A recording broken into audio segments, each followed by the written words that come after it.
This is the Open Floor NBA podcast where we talk about the league and all the big stories going on in it. Joining me, as she does every week, from FS1, from All the Smoke, the Monumental Sports Network, and if I'm interpreting Instagram correctly, fresh from the Galapagos Islands, the great Rachel Nichols. Is that where you spent your holiday there, Rachel? Me and some very, very gigantic turtles. These things get up to 900 pounds. It's insane. Even bigger than Zion, who we're gonna talk about.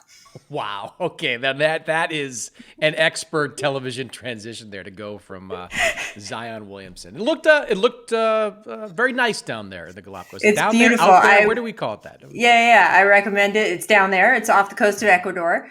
I totally recommend if you have the chance to go. All sorts of animals, because it's been like a protected wildlife park for so many decades. No animal is afraid of a human. So they literally just walk up to you all the time, everywhere. So we had giant sea lions walking up to us, baby sea lions wanting to play with us, like giant tortoises, the whole lot. Plus it's a beautiful tropical place to spend Christmas break. So highly recommend. 10 out of 10, no notes. Very cool. Very cool. All right. So on the show, Rachel, we are going to talk about the aforementioned Zion Williamson. We're also going to talk about the latest developments with the Sacramento Kings. We'll talk a little bit about Phoenix, Jimmy Butler's situation down in Miami. But you sent me a note after I sent you the rundown the other day about you want to talk a little about Victor Wembanyama on this show. And Victor, of course, had an unbelievable week, 42 points at the Garden on Christmas Day, kind of his coming out party on Christmas at 34, a couple of games later. Living up to expectations, it seems like. I want to keep repeating it because I want it on record in as many places, as many times as possible. I said this before this kid got drafted. I said it after he got drafted. I said it after his rookie year. I want to say it again. He will be a top 10 of all time player. And the more I see of him, I almost want to say top 5. Now, of course, I'm knocking on all the wood. If he has a catastrophic injury and his career is tragically cut short, none of this will come true. But if he has the career we expect, everything I've seen about his motor, everything I've seen about his development, he's certainly got a great break being drafted to the Spurs because we know that they're going to give him his early years in the right way. He is so good so soon, and his skill set is so complete. It just feels like all these debates we've had about who's the best and who's in the top 5 and who's in the top 10, we're going to have to upend all of them by the time this kid is finished. He is the kind of player we have literally never seen before. And Chris, you and I are old enough to remember when Pete Sampras was winning everything in tennis, right? And I covered tennis back then. And toward the end of his career, he broke every record. He won the most Wimbledons. He won the most everything else. He was sort of considered the greatest tennis player of all time. Not sort of, he was. And then it was that quick that these other guys came along, whether it was Nadal, Djokovic, of course, Roger Federer, and all of that discussion about how good was Sampras versus Agassi, Sampras versus the past legends, that kind of thing. It was just all forgotten in the wave of these current tennis players. And I just wonder if all of the discussion we have about some of the guys that we've been talking about for the last 10 years is going to completely change 10 years from now. Our friend Tom Haberstroh had a great stat. He said in the 5 games previous, the only player to have the kind of numbers that Wemby had put up was Hakeem Olajuwon at age 27. Victor Wembanyama is 20. So you're talking prime Hakeem, and this kid's doing it at 20? And we know he's going to get better, and we know he's going to put on more weight. And he's not even playing with the kind of players around him that Hakeem had at 27, or even competitive playoff teams have. Imagine when he gets an elite all-star point guard next to him. I mean, this is going to be insane. And I just want to say it as loudly as I can, as many times as I can, because I'm so excited to see what's to come for this guy. Yeah, me too. I also love that he spent an off day in the rain in Washington Square Park playing chess with random people who he invited to come out and play chess against him on Twitter.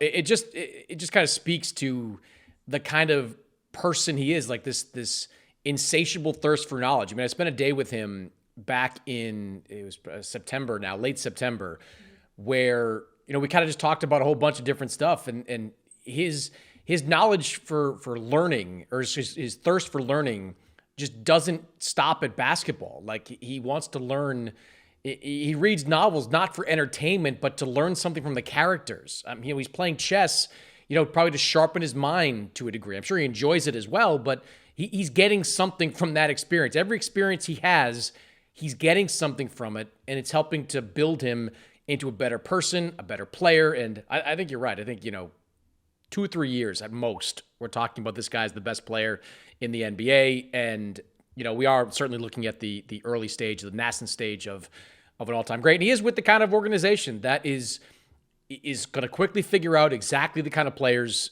that he needs around him. They spent the first year, trying to turn Jeremy Sochan into Scottie Pippen. That didn't really work. But now they get a point guard in Chris Paul. It's going to teach him some things.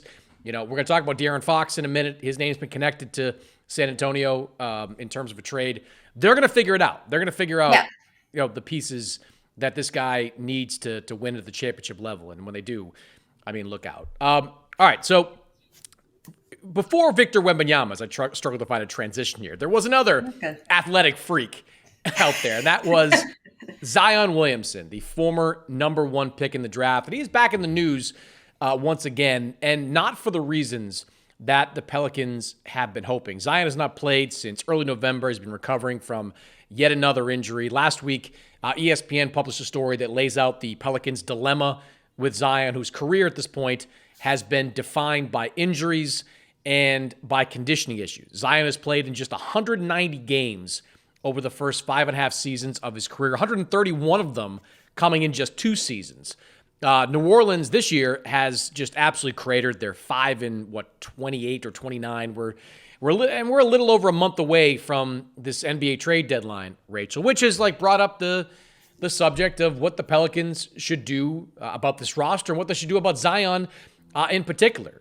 So as we approach the trade deadline, should the Pelicans be giving any thought to dealing away Zion Williamson? It kind of depends on who's going to make them an offer and for what. This guy is such a wild card at this point. And when he was drafted, we all had such high hopes for him. He had done such incredible things at Duke, the film on him from high school, all the stuff. But even then, of course, there were the weight questions about him, size, sort of, how he was going to work at his size and his frame at that position. And he has not shown, we just talked about the motor on Victor Wembanyama and the quest for knowledge and all of the other stuff.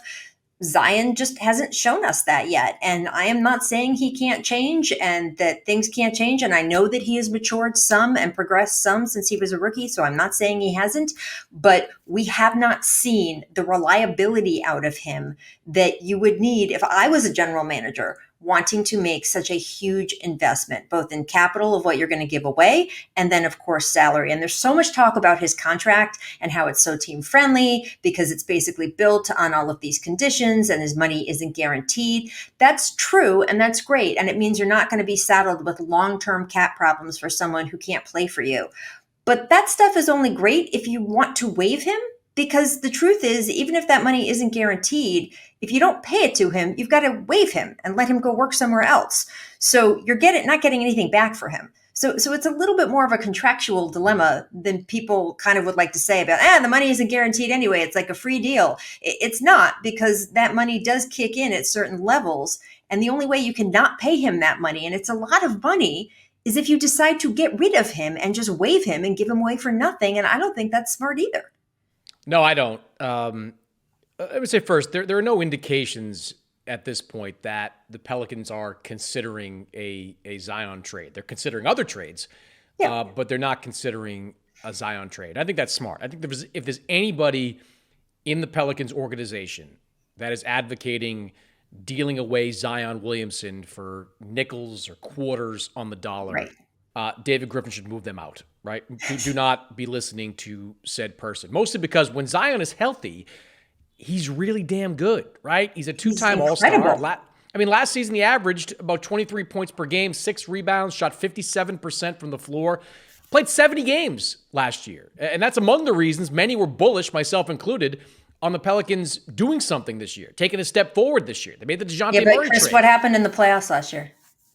It went the other way, right? Like he gets injured, and that's just kind of the way it goes for Zion. But, Rachel, he is just 24 years old, right? Won't be 25 100%. Until next summer. At some point, he's going to get all these physical problems right. Like, I don't look at Zion in the same way we looked at Greg Oden, who had these chronic knee issues that just were never going to get fully resolved. And if I'm New Orleans, I don't want to be on the outside looking in when Zion gets it right. Like, I don't want to be the other team when Zion, at 27 years old, turns into the All-NBA MVP candidate that many believe he still can be. He's still scratching the surface on what he can be. Like, he's not even a three-point threat yet. Like, I can see Zion developing that part of his game. Hopefully he's working on that right now. Like, if he develops that part of his game, I can see him being 27, 28 points per game in today's NBA. He can get the rebounding numbers up. He can get the playmaking numbers up. Kind of like Wembanyama, the Pelicans are still trying to figure out the right pieces around him. Because is he a 5? Is he a 4? Do you need floor spacers? Do you want, a paint presence? Like, there's a lot to figure out about a rare talent like Zion. But the idea of trading him now should not, under any circumstances, be considered. Yeah, I mean, again, if someone comes and makes you some fantastic offer, you consider it, right? But I don't see another GM around the league doing that. And I totally agree. You don't shop him. I just don't think you're going to get the value back for him. And again, that contract is not as attractive as some people like to say it is. So I just think that you keep working on this project. I do think there needs to be, and I know, look, David Griffin, I have a lot of respect for him. He's done a lot of things in this league. It's not like he doesn't know what he's doing. It's not like he hasn't had tough conversations with Zion about his health and all the other things. There's weight incentives built into his contract. He's got to make certain weight incentives. And that ESPN story you referred to reported that he made some of those incentives, that he's made those marks. So I think they are doing what they can to get him healthy. But I think they need to continue having that conversation and continue to look at how he is being conditioned, where they are working. Some teams will hook guys up to those, like it looks like when the actors are in superhero movies where they put like all the ping pong looking things on them and then do the motion capture of where they put weight on certain joints and things like that. I don't know if Zion's done that with a team that specializes in that sort of thing. Then they recommend, how you work out differently because you put too much emphasis on the left outside part of your knee and how you can shape that during your workouts. But I do think they need to continue to look at all those factors because it's clearly not working yet. Yes, he played 70 games last year. That's incredible. And sometimes fluky bad things happen. And the fact that they couldn't make a run in the playoffs because he got hurt again. Sometimes maybe that's just a fluke, but he's out again right now, Chris. And I just think they have got to figure this out because he's so talented and he seems to really want to play and want to do well. I don't question his want to. I just question some of the way that the approach has been. Either he is the unluckiest guy of the last 5 years, or there's something there that can improve. And whether it's on the team side or his side, he's too valuable a resource not to keep trying. Because I think you're right. Like, the potential's huge. And that's organizational too, to your point. Like, and I'm sure New Orleans is doing a lot of things to bring in people, to do all the things that you're talking about how, we got to find a way to keep this guy on the floor. Medically, there should be no limit to the budget that you've got to try to make sure that he's physically right going into season, because he'll take care of the rest. Like, his skill level is remarkable. In a weird way, now that this season is completely kaput for New Orleans, it's almost an opportunity. It's almost an opportunity, though, because we know that the Pelicans over the last year or so, they've been kind of disenchanted with that current mix, right? Like, David Griffin said it himself. Like, we got to do something. We got to change things up. The Murray trade was a step in that direction. Maybe they want to do more. This is a good draft coming up. You've got Cooper Flagg, you got Ace Bailey, you got Dylan Harper, you got a whole bunch of guys that are projected to be high-level talents. You got a chance at one of those guys. And if it's like using Cooper Flagg as an example, because right now they're in a position to potentially draft him, like a 6'8", 6'9", Jason Tatum-esque wing to pair opposite Zion Williamson sounds pretty damn good to me. Young player, another Duke guy as well. If I'm the Pelicans, though, right now, the next month, I'm focused on finding a home for Brandon Ingram. Like, it's obvious that they don't want Brandon Ingram long-term. And this season's not Brandon Ingram's fault. He's been hurt too. But they're not going to give him the kind of contract he's looking for. And if you're not willing to do that, you've got to get something back for him in return. So I'm burning up the phone lines talking to, Houston about him, Denver about him, Miami, Golden State, everyone. Best package of players and picks I can get. I'm then telling Zion, we're going to call this a de facto redshirt year, another redshirt year for you. You stay home, you get healthy, we'll work on everything this offseason. If you want to come back for a stretch of games to play some, long as it's not screwing up our lottery odds, which it can't, but I'm drafting high next year or this summer, and I'm going into next year with a retooled roster. So it's painful, and I think you're going to see the attendance at the Smoothie King Center dwindle to almost unrecognizable numbers if this team continues to collapse. But in terms of having a chance to build a true contender, that might be the best way to go. What do you think? Yeah, I mean, sure. Although there's a big race to the bottom right now. I mean, the Brooklyn Nets are giving away everything but the Brooklyn Bridge, and the Wizards. The Pelicans are winning it. They're winning the race to the bottom. I don't know. The Wizards are really making a run at it too. I'm just saying, but yes, I do, of course, agree with you. I mean, look, they're not going to win anything this season. So, of course, it's not just this draft. The next draft's really good, too. So, obviously, you hope that you're not in the position next year to be in the same, then you trade Zion. Conversation. Then it's over. But, yeah. But I do think that's 100% the right move. I agree with you. Don't shop him. If someone comes to you with some amazing offer, of course, you listen. But I don't think that's going to happen. So I think the answer of what to do with the Zion dilemma or the Pelicans dilemma, unfortunately, is stay put. But I do think, in addition to tanking, the word we don't say anymore, they just have to focus in the next 6 months on, okay, we've tried everything. What else can we try? And, Kobe Bryant goes to Germany for oxygen platelet replacement. There's always something out there. And I'm curious how they can keep exploring that, because he's too talented to be sitting on the bench. I think the number is he's played, 45%, somewhere around there, of the Pelicans regular season games since he was drafted. He's just too expensive and too talented an asset to let that keep happening. Yeah, it's going to take some creativity. I mean, I don't think we've ever seen a player with the physical dimensions of Zion.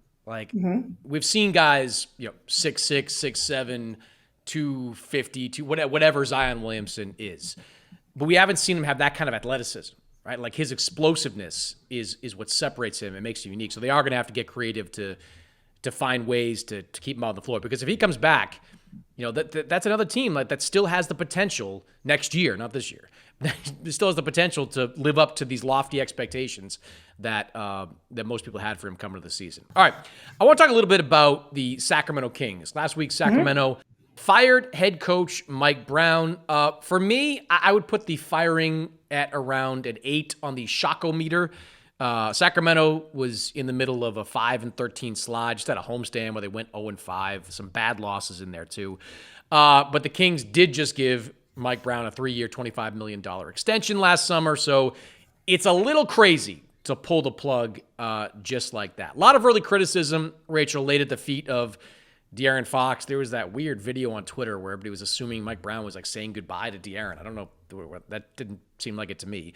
My understanding, though, from talking to people out there and around that situation, is that this was not a Fox-fueled decision. This was really one that flowed from the ownership level. Vivek Ranadive was not pleased, understandably, with how the team was playing, and he was among the people that was interested in making a change here. And ultimately, he'd have to sign off on it because he's the one that gave him that brand spanking new deal. But the question now is, what do the Kings do about De'Aaron Fox, who's got about 1.5 years left on his contract? He has not signed an extension with the team just yet. Understandably, a lot of teams starting to clamor, starting to call Sacramento, asking about De'Aaron Fox. They have not made him available up until this point, but we do have a month plus to go before the deadline.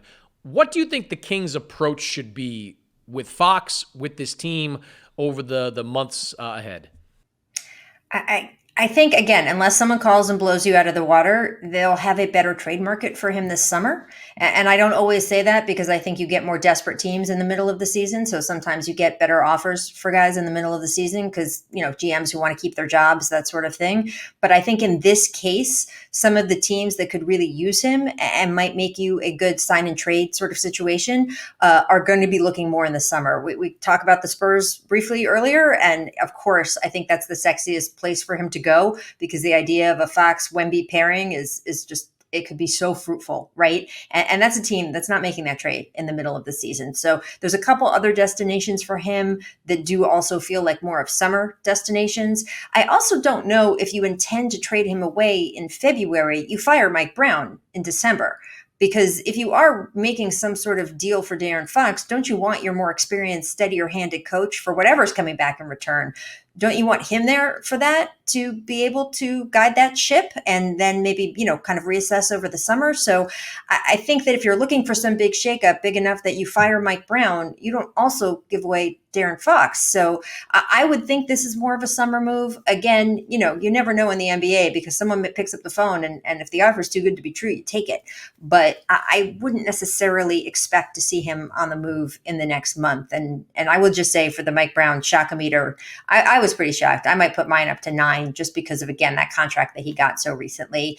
And I'm also just exhausted by the way these NBA owners are throwing coaches in the garbage can so readily. I think we're going to talk about Phoenix in a little bit. And Mike Budenholzer's great. And Frank Vogel's also great. And it's not his fault what happened last year. And the recycling seems to be on even such a higher level now. These guys are getting 1-year chances, 2-year chances. That's not what successful teams do. That's not teams that make the finals year after year. That's not what they do. And so Mike Brown won Coach of the Year recently. He got a big contract recently. I was confused that they let him go when they did. But I think if you are doing that, then you don't trade De'Aaron Fox a month later. You wait. Yeah, the homestand was really tough. The kind of losses they absorbed. Again, I don't disagree with you. Like I think it's crazy to fire a guy that had kind of helped this culture shift over the last few years, got them into the playoffs, turned them around to a degree defensively. This season's been a struggle, but he's been a positive, had a positive impact on that team. And he just paid him, right? You just gave him a 3-year contract. You said, hey, thank you for all you've done. Here's 3 years, $25 million. And to fire him, 31 games into this season was crazy. That homestand, though, was tough to watch. I watched a couple of those games. They had 2 losses to the Lakers. They lost to Detroit. That was really bad, and that's where the De'Aaron Fox, Mike Brown rumor mill got churning because of what Mike Brown said after that game. But it still is bonkers to me anyway to fire him. I wouldn't. They're not thinking about trading De'Aaron Fox now because for starters, it's really tough to deal a guy with that kind of contract midseason. Like to your point, like especially now. It's more of an off-season maneuver. And you're going to start to see it. I think you already are seeing that the deals that are getting done and are going to get done are far more likely to involve the Dorian Finney-Smiths of the world, the Dennis Schroeders of the world, the guys that are making kind of that mid-level NBA money, which are just far more movable at this point. So I don't think you're talking about moving Fox now. I'm also not. There's a lot of people worried about the contract extension. Like they're making the Donovan Mitchell comparisons from are we worried about you could go into a walk year next year? If the Kings offered De'Aaron Fox a max contract, you think he's not going to take it? Really? This is not NBA 2000 and now 25. NBA 2025, guys take the money. 15 years ago, they would go into their walk year. But if De'Aaron Fox is presented a contract from the Kings that is worth max dollars, which I would assume that he's going to get. Yeah. He's not turning that down. What, he's going to risk, an injury in his contract season or having a bad year? Hundreds of thousands, right? We're talking about just so much money going on, hundreds of millions of dollars. You don't turn that away. No, you don't turn that away. So I'm not worried about that. He's going to get that contract. The guy I think they should be looking to deal is DeMar DeRozan. And I'm not beating up on DeRozan here because DeRozan is exactly what he's always been with that team. This is what they got. This is what they wanted. A guy that is a high-level, inside-the-arc player who does not have a three-point game. That's just kind of the way DeMar DeRozan is. And he's been able to have a lot of success in his career at multiple stops being that guy. But when they made that deal, I know they didn't give up a ton. You deal Harrison Barnes. They didn't really want him anyway. They give up a future first-round pick in 2031 that could be anything. It didn't make any sense to me, right? Now you're going into a season where if you put DeRozan and Sabonis in the starting lineup, you're talking about 40% of your starting lineup that's not three-point shooting. And I know that Sabonis is a 40+% three-point shooter. He's attempting 2 per game. All right, so he's not Kristaps Porzingis there. So I didn't understand that deal at the time because they already had a guy that was really good in the clutch. De'Aaron Fox was the best clutch player of what last year. He handled those situations. They needed floor spacing. And the one thing they get with DeMar DeRozan is not floor spacing. So if I'm Sacramento, and DeRozan's got a good contract, it's like $25 million per year over the next 3 years. That's immovable. I can't believe we're talking about $25 million being nothing, but that's what it is in today's NBA. He's got a movable deal.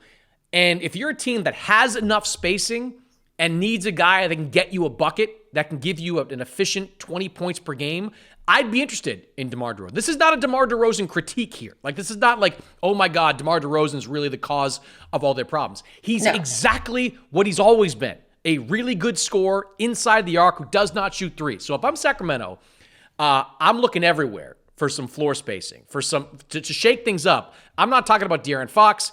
I'm not even talking about Sabonis yet, though that conversation might come at some point.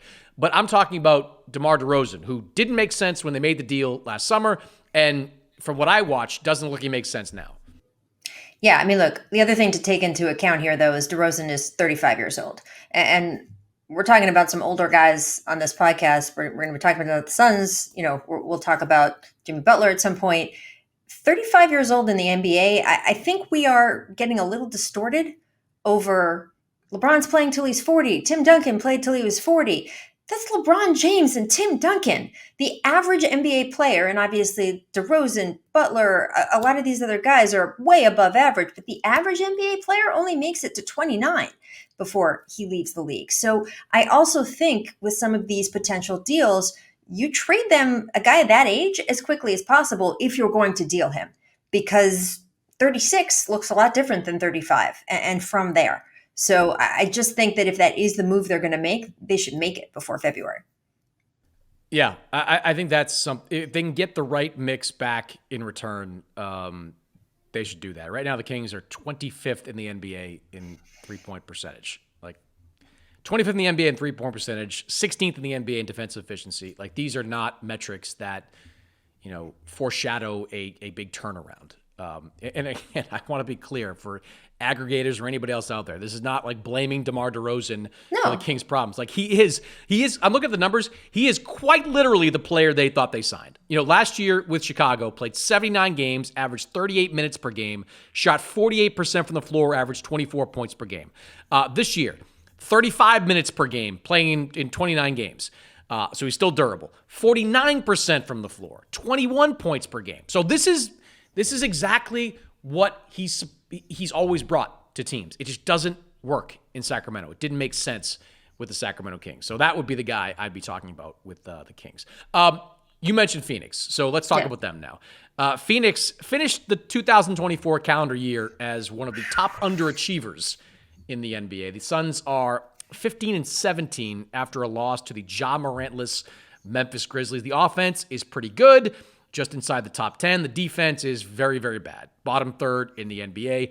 There have been injuries, but Kevin Durant, Devin Booker, Bradley Beal, they've all played at least 22 games this season. Mike Budenholzer said this week that these are not easy times, but we'll find a way through it together. So I'll put it that way. Rachel, do you think there's a way out of this malaise for the Phoenix Suns?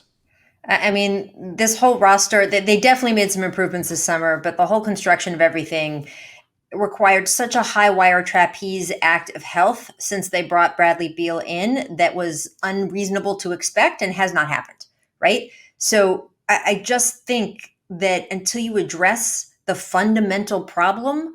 You are not, no matter how much you change coaches, yes, they need to they should be a way better team defensively than they are. That's just effort. And I don't understand what's happening there with that, because they do have players who really care. Devin Booker cares, man. We watched him this summer in the Olympics, and Steve Kerr made the extra point after they won the gold medal saying, I haven't heard anyone mention Devin Booker. And let me tell you, all the dirty work, all the defensive, all the things besides just knocking in every basket that he does. We know what kind of player he is. I mean, he is elite and he cares. Kevin Durant really cares. In fact, you could argue that publicly, as well as we have gotten to know Kevin Durant, almost all he cares about is basketball. He really, really cares. So I don't know why the defense collectively hasn't been able to show more effort. But I just think with this roster, there is a limit, a cap in this Western Conference on how far they can go with the health of the players who break down the way that they do. And, it's not epic the way it was maybe a season or two ago, but it's enough.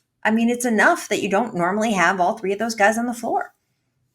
I would push back on, they all care, because you don't think they do? I mean, I look, man, I believe, look, my shot-o-meter's high. Go ahead. No, I mean, look, they obviously care. They want to win. And I love that Kevin Durant recently is, putting the onus on him, like taking the accountability, say, hey, I need to be better. But the eyeball test and the statistics are pointing to some metrics that show that effort is a big time problem. When you don't have effort, I agree. I think there's a correlation there, right? Like effort and care are to me are two of the same thing. When I watch Phoenix and I studied them a little bit, they're just kind of soft, like they're a jump shooting team that doesn't offensive rebound. They routinely get their teeth kicked in the paint.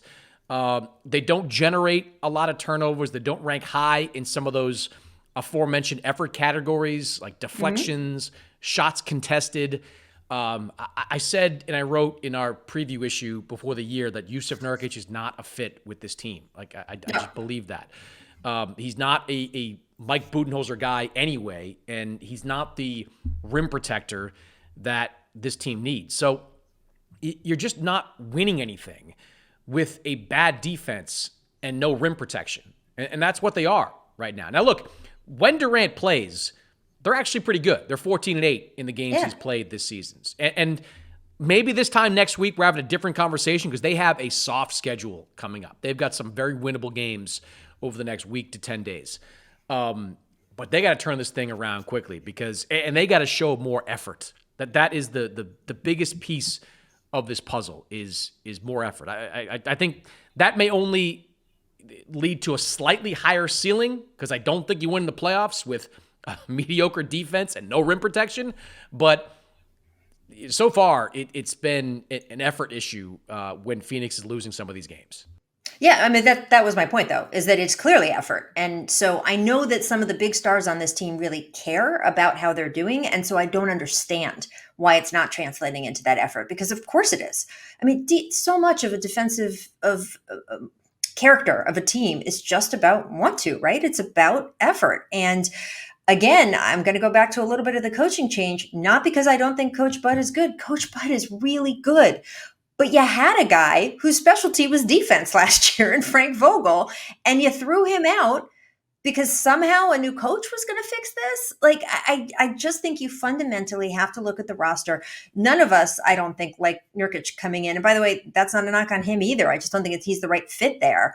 That was going to be the answer for them. And I think the feeling among people in Phoenix was like, oh, the offensive pyrotechnics are going to be so fantastic with Beal, KD, and Booker that we can get away with it. And they can't, basically. So I don't know what they're going to do there, because that situation's not going to improve.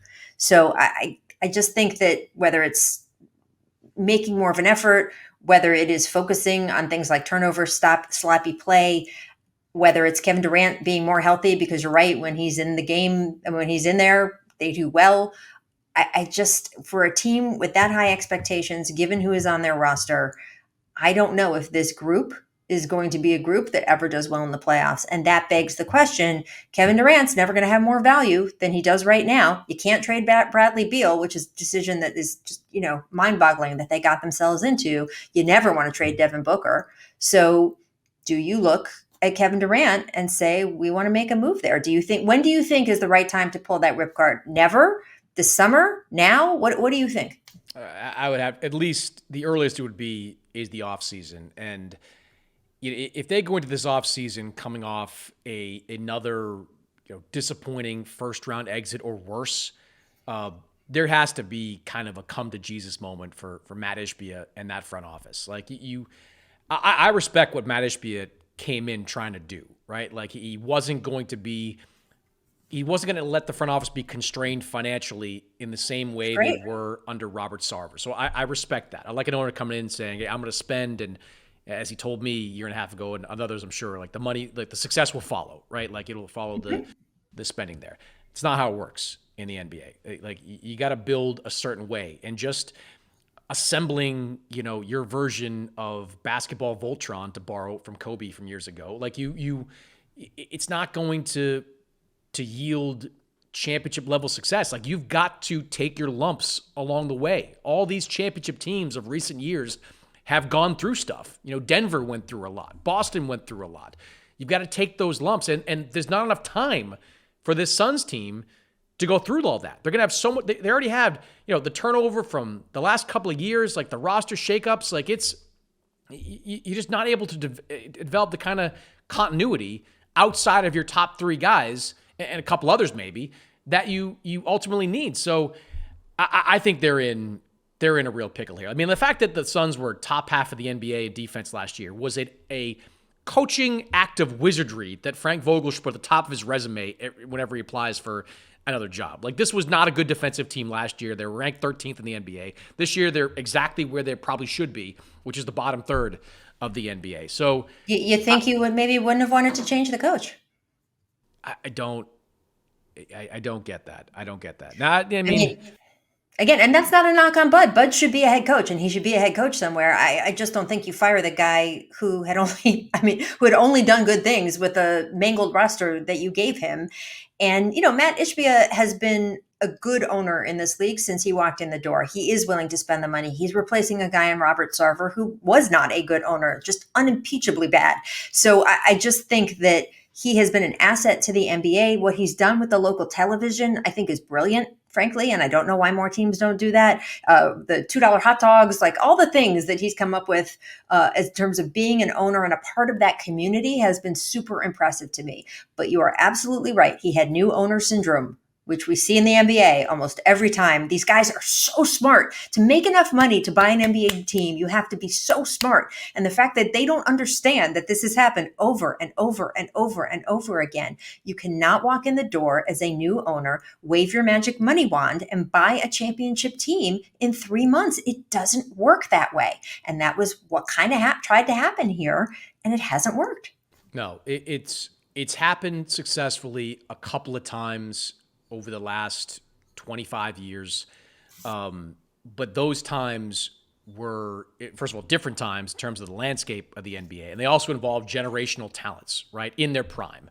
In the case of Boston, getting Garnett to go with Pierce and Ray Allen and like pieces that fit. LeBron goes to Miami. That worked out. Like getting... That wasn't new ownership, though. Yeah, no, yeah. But getting three scorers, basically. Yeah. Yes. Two of them in their 30s. Yeah. It just didn't track to me then and doesn't track to me right now. Like that team has a low ceiling. That can be a playoff team every year. But because of its defensive deficiencies, because of the rim protection, you're going to get beat in the first round every single time. Like, can you imagine, like, if they played Oklahoma City in the first round, they would get boat run in a series like that. Like that would be catastrophic for them. I don't... You got to like have some recognition there about where this team is and how far it can ultimately go. All right, let's talk about the Lakers for a minute. And we're not going to talk about LeBron here. We do talk LeBron a lot, but we're talking about the Lakers in general. They made a move last week, sending D'Angelo Russell and a bag of second-round picks to the Nets in exchange for Dorian Finney-Smith, who has been one of the more desirable 3-and-D guys out in the NBA trade market over the last couple of years. Finney-Smith is a 43% three-point shooter. He was prior to that deal. Defends multiple positions, versatile. He makes the Lakers better. I think there's no question about that. The question I have is how much better? So did the Lakers substantively move the needle with this deal to get Finney-Smith? I think they did. Did they turn themselves into championship contenders, which is what Dorian Finney-Smith was saying when he got there? His first press conference, he's like, oh, it's so great. I went from a team that was just trying to make the playoffs, which, by the way, is very optimistic when you're talking about the Brooklyn Nets this year. But he goes to a team that, right. Yes, sure. Of course they were. We all were, right? Every team's trying very hard. To a team competing for a championship. I think at this point, are the Lakers competing for a championship with this roster? Stranger things have happened, but I wouldn't say it looks like that right now. I think they are still another piece away, and I think they know that. I will say this is the most impressive move to me that Rob Pelinka has made in a couple of years. And there was a lot of people around the league who wanted Dorian Finney-Smith. He was obviously very available. The fact that Rob was able to swoop in and get him when the Lakers weren't a huge part of that conversation was very impressive to me. He doesn't just defend multiple positions. He defends every position, and they have needed that so badly. I mean, you watch these games and, you and I are here in LA, and it's just so difficult sometimes on the defensive end for LA. He's going to make everyone's load easier. So I think that is a huge thing not to be overlooked. JJ seems to want to go bigger right now, so that's great. I think his 3-point numbers during Finney-Smith, those are going to come down a little bit because, he's having career crazy 3-point numbers. And when you're on a really bad team, sometimes those numbers get inflated. But I think even if they come down to earth a little bit, he will still be a 3-point asset, which we know JJ wants to play that way. Also, math, 3 is more than 2. So I think this is a win all the way around. I think, of course, when you have LeBron, and by the way, Anthony Davis, who isn't getting younger, you trade everything you can to get this team to be good now and compete in a very competitive Western Conference. I do still think they need to do something else to be a true championship contender, and they have the assets. It's just going to be a question of, in this market with this CBA, where it is so hard to move big impact players around, will they be able to find a 5-for-1 salary deal or something like that where they can really get a huge impact player? And I don't know if that deal is going to materialize by February. And that to me is the big question. Yes, I think DFS makes them better. I don't think there's any question about it. And I think he honestly, I think when you say how much, I mean, they're in 5th place now. I haven't looked at the standings this morning. They were in 5th place yesterday, I think. So, but they're around there. So yeah, I think he could move them into home court in the playoffs. But are they making it to the finals? I don't see him as the finals difference maker. I think they still need to find someone else to help them with that. Let me start with the deal. I do love the deal for all the reasons you articulated there. I agree with you. Finney-Smith's not going to be a 43% three-point shooter, but if he can be like 36, 37%, which he's been for most of his career, that's going to be a step up. He gives them that versatile wing defender that they've been looking for, who can guard anyone. And it kind of begins a transition that the Lakers really want to make into a tough defensive-minded team, because now you're probably talking about Max Christie getting either the full-time starting nod, or getting more reps at that spot. And Max Christie's a good defensive player, big, long, has shown he can make threes. That now you have Max Christie, you've got Dorian Finney-Smith, you've got Anthony Davis anchoring it. Austin Reeves, can be good defensively. LeBron, when he's not expending as much energy as he has, can still dial it up at a high level. I think this turns them into a better potential playoff team because they don't have that player, or won't have that player with the bullseye on his back in the same way D'Angelo Russell did. I mean, D'Angelo Russell was very exploitable. We saw that in the postseasons of the last couple of years. And this year, his offensive production had gone down to the point where it just didn't make any sense he wasn't giving you enough offensively to justify what he was costing you defensively. So taking D'Angelo Russell out, a 33% three-point shooter this year, putting Dorian Finney-Smith in, who is, let's just say, 37, 38% on the season, that is a big upgrade. That I think makes them measurably better. I also agree with you on the whole idea of needing to make one more deal, and especially when it comes to the front court. Like, Anthony Davis needs some help up there. They need some more size in that front court. Like, they can't win with whatever combination of Jackson Hayes and Christian Coloco, and if Christian Wood ever returns to the rotation, like, you can't win with that. Like, that's not AD is going to get beat up over the course of a playoff series if he's got to play that many minutes, not get a break by playing power forward for brief stretches there. So, Jonas Valanciunas is the guy they want. We know that. LeBron wants him. Yeah. We know that. I just don't know if they have, how do they make the contracts work without D'Angelo Russell? They've still got the assets, right? You got 3 first-round picks they can deal. Smart move by Rob Pelinka, protecting those picks, still holding out for, the difference maker. But now, unless you're willing to trade, Austin Reeves, which they're not. I think you got to trade Rui. I don't think you trade Reeves. Send Rui back to DC. I think that'd be nice. I think send him back to DC. I think they've got some contracts they can aggregate. They obviously can't. They can't do anything. They want to keep Dorian Finney-Smith anyway, but because of the rules, they now cannot turn around and deal him. But they have other contracts they could put together. I feel like the numbers are there for them. They just have to be able to get the guy. And I think that is harder in this market. There are fewer guys and there are more teams who want, and deals are harder to make because of the new CBA rules. And it just becomes a tinier and tinier target to hit. And I don't know if they're going to be able to hit it. And they did it with Dorian Finney-Smith, which again, I'm really impressed by. I think the Lakers front office has not been dazzling the past year or so, and that to be able to pull this off, really to me kicks up their outlook for this rest of the season. But I do think if they want to win a title, if that's what we're talking about, and titles are really all that matter in Lakerland, and certainly LeBron at this age, they need to find something, and we'll see if they can manage it the next month. Yeah, and I stand corrected on the contract.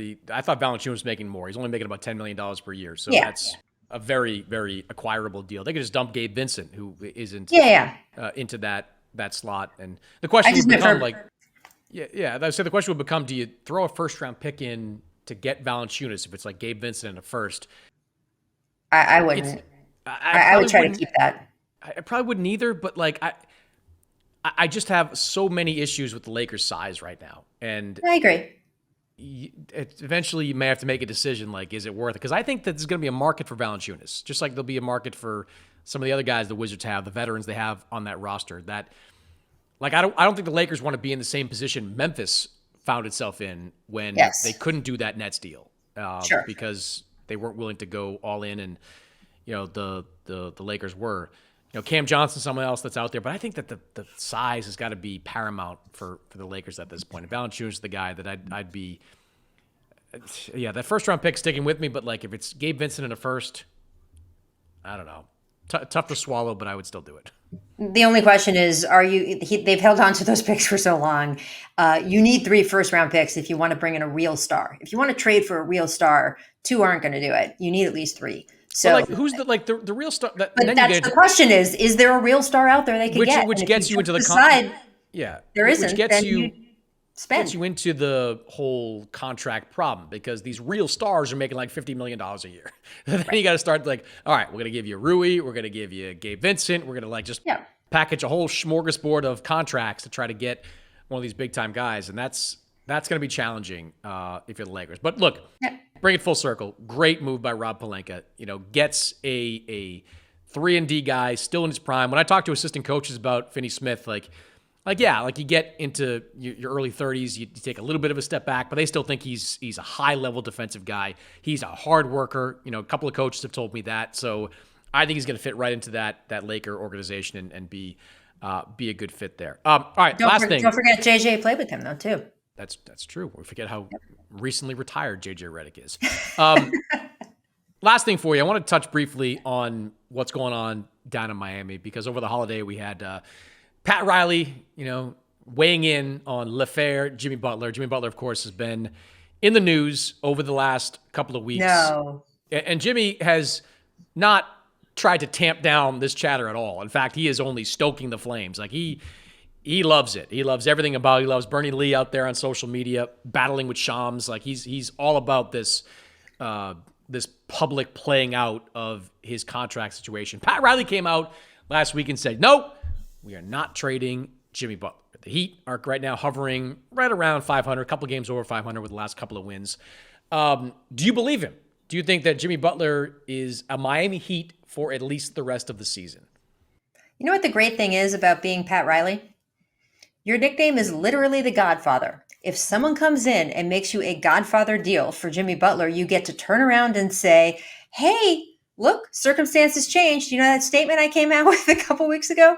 What are you going to do? I think that statement may have been effective in some way of trying to quell some of the unrest or some of the uneasiness around the locker room internally. But I don't think it means much, because if they get a good deal for Jimmy Butler, I think they'll take it.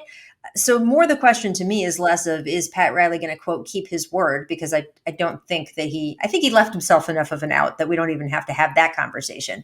I think more of the question is, how much are you gambling with Jimmy Butler on other teams wanting him and wanting to pay him, and that player option of $52 million for next year? Because that's really the whole boat. Is this an expiring contract or not? Because if it is an expiring contract and you think he will walk away from that money no matter what and take a deal somewhere else, no matter how much it is, then yeah, you got to really consider trading him and getting something for him. But if you gamble that Jimmy wants the money and that he is not going to have the market he thinks he is this summer, and he might pick up that $52 million option for $52 million in 1 year is a lot of money, that to me is where this gets murkier and a little bit hard to calculate, because you don't have that hard sort of certainty of he's going to be a free agent this coming summer. You just don't know. Yeah, that's the broader point there, is that we keep reading and hearing about Jimmy Butler as Jimmy's going to go to free agency this summer. Like he's going to become a free agent. I'm not buying that yet. Like where is he going to go to recoup most of that money? Like we've seen guys walk away from a big number in the last year of a deal to opt out to get more money over the long term. But who is giving him that? Who's giving him, $120 million over 3 years? Like who's doing that?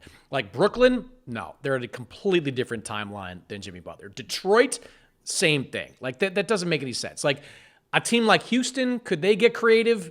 Maybe. The Rockets could certainly use a player like Jimmy Butler. They have problems scoring late in games, and that's someone that could be kind of their closer.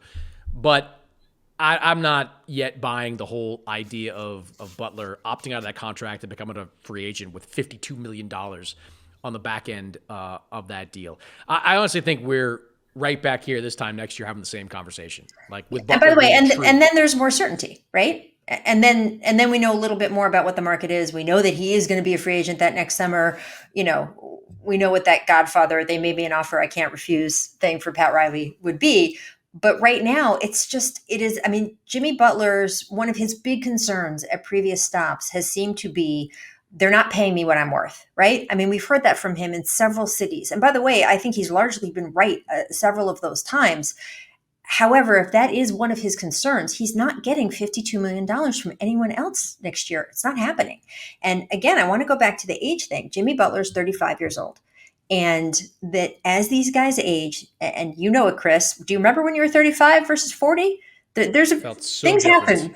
Things happen to the body, my friend. Those of you who are young and listening to this podcast, let me just future cast for you a little bit. There is a huge difference between 35 and 37 and 37 and 38 and 38 and 39. And I just think we're getting a little bit over we're getting over skewed, I guess is the best way to put it, on, guys can play forever. Most guys can't play forever. Most guys are not LeBron, who are elite at 40 years old. And when you look at what is a declining asset, which is anyone 35 or older, anyone 35 or older is a declining asset. That goes for Kevin Durant, who's 36, goes for Jimmy Butler, who's 35. I think we have to be realistic about what kind of salary these guys are going to command in the future. And Jimmy and Bernie Lee have to be realistic about that also, because I just don't know who's giving him that huge amount of money. Well, it was just like 6 months ago that Pat Riley gave a press conference where he talked about needing Jimmy Butler to be more available. Like, you're not going to get healthier as you get older. So you also have to worry about his availability if you give him a new contract. Look, the Heat are in... I think the Heat would be happy if Jimmy Butler opted out of his contract after this year, because Miami not only has some relatively clean books after that, if and when he's gone, they're also Miami. Like, they also can get free agents. Like, players are going to want to come down there to live in Miami, to play for Eric Spoelstra, to be teammates with Bam Adebayo and Tyler Hero, who's having an unbelievable year this year. Great.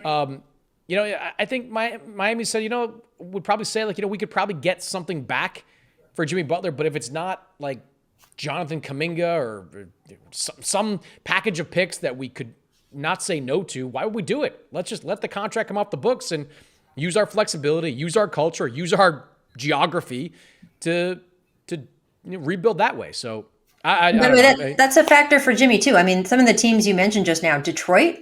You think Jimmy Butler at this age, I mean, he's talked about his family and his kids and all of that several times. He's like, I've got to look. I mean, even last week, I think he said, I've got to look at the way I want to live my life. That is not the type of guy who wants to relocate to Detroit at this point. No, he should be hoping, like, he needs this separate conversation we'll have another time. But like, Jimmy Butler needs to find a way to Houston, like, because that just makes too much sense. Like, yeah, yes, they've got go home to Texas. They've got the young talent.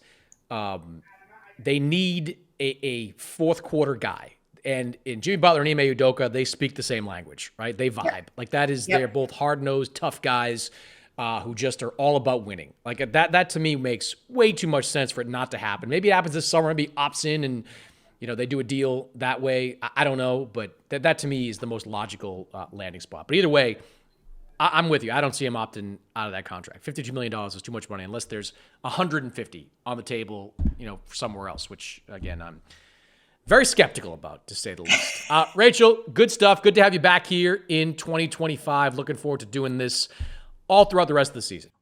Thanks, Chris. See you soon.